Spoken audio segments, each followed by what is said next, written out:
6 മാർക്കിന് ചോദിക്കാവുന്ന മറ്റൊരു ക്വസ്റ്റ്യൻ ആണ് അടുത്തതായിട്ട് നോക്കുന്നത്. Explain the principle and working of ruby laser. Ruby ലേസറിൻ്റെ പ്രിൻസിപ്പിളും വർക്കിങ്ങും എഴുതുക. റൂബി ലേസർ എന്ന് പറയുന്നത് ഒരു സോളിഡ് സ്റ്റേറ്റ് ലേസറാണ്. അതിൻ്റെ ഫിഗർ വേണം. ഫിഗർ വരയ്ക്കുമ്പോൾ അതൊരു റെക്റ്റാങ്കുലർ ഷേപ്പിലൊരു റൂബി റോഡിനെ വരയ്ക്കുക. ആർ എന്ന് അടയാളപ്പെടുത്തിയിട്ടുള്ള ഒരു റൂബി റോഡാണ്, ഒരു റൂബി ദണ്ട്.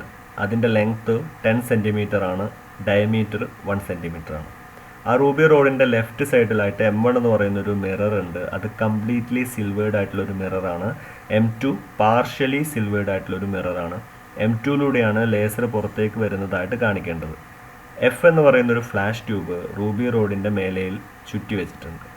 ഇത്രയാണ് അതിൻ്റെ ഫിഗറിൽ ഉണ്ടായിരിക്കേണ്ടത്. ഇനി നമുക്ക് അതിൻ്റെ വർക്കിങ്ങിലേക്ക് പോവാം. റൂബി എന്താണെന്നാണ് നമ്മൾ ആദ്യം പറയുന്നത്. റൂബി എന്ന് പറയുന്നത് അലുമിനിയം ഓക്സൈഡ് ആണ്. Aluminium oxide doped with chromium oxide. അലുമിനിയം ഓക്സൈഡിലേക്ക് ക്രോമിയം ഓക്സൈഡ് കൂട്ടിച്ചേർന്നതാണ് റൂബി എന്ന് പറയുന്നത്. ഒരു മിനറലാണ്.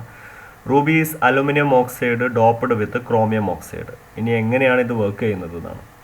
നമ്മൾ ഫ്ലാഷ് ട്യൂബ് ഓൺ ചെയ്യുന്ന സമയത്ത് ഫ്ലാഷ് ട്യൂബിൽ നിന്നുള്ള ലൈറ്റ് ക്രോമിയം അയോൺസ് അബ്സോർബ് ചെയ്യും. അതായത് chromium ions absorb the light from the flash tube and change to excited state. അങ്ങനെ ലൈറ്റ് അബ്സോർബ് ചെയ്ത ക്രോമിയം അയോൺസ് എക്സൈറ്റഡ് സ്റ്റേറ്റിലേക്ക് മാറും. Then population inversion happens. അവിടെ പോപ്പുലേഷൻ ഇൻവേർഷൻ സംഭവിക്കും. പോപ്പുലേഷൻ ഇൻവേർഷൻ എന്ന് പറഞ്ഞാൽ എക്സൈറ്റഡ് ആയ ആറ്റങ്ങളുടെ എണ്ണം കൂടുക. സാധാരണ ഗ്രൗണ്ട് സ്റ്റേറ്റിലുള്ള ആറ്റങ്ങളുടെ എണ്ണമാണ് കൂടുതൽ ഉണ്ടാവുക. പക്ഷേ അതിന് പകരം എക്സൈറ്റഡ് ആയിട്ടുള്ള ആറ്റങ്ങളുടെ എണ്ണം കൂടുന്നതിനെയാണ് നമ്മൾ പോപ്പുലേഷൻ ഇൻവേർഷൻ എന്ന് പറയുന്നത്. പോപ്പുലേഷൻ ഇൻവേർഷൻ എത്തിക്കഴിഞ്ഞാൽ പിന്നെ സംഭവിക്കാനുള്ളത് സ്പോണ്ടേനിയസ് എമിഷൻ ആണ്.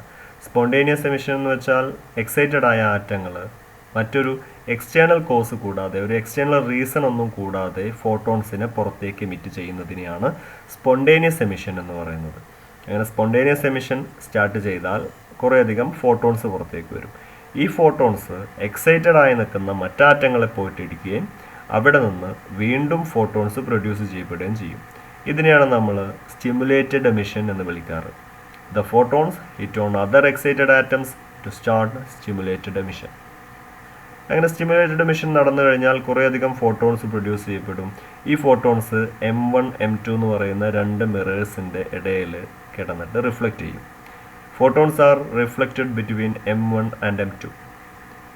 അവസാനം photons comes out through M2 as a laser beam. അവസാനം M2ലൂടെ ഈ ഫോട്ടോൺസ്, ആംപ്ലിഫൈ ചെയ്യപ്പെട്ട ഈ ഫോട്ടോൺസ് ഒരു ലേസർ ബീമായിട്ട് പുറത്തേക്ക് വരും. ഇതാണ് ഒരു റൂബി ലേസറിൻ്റെ വർക്കിംഗ്.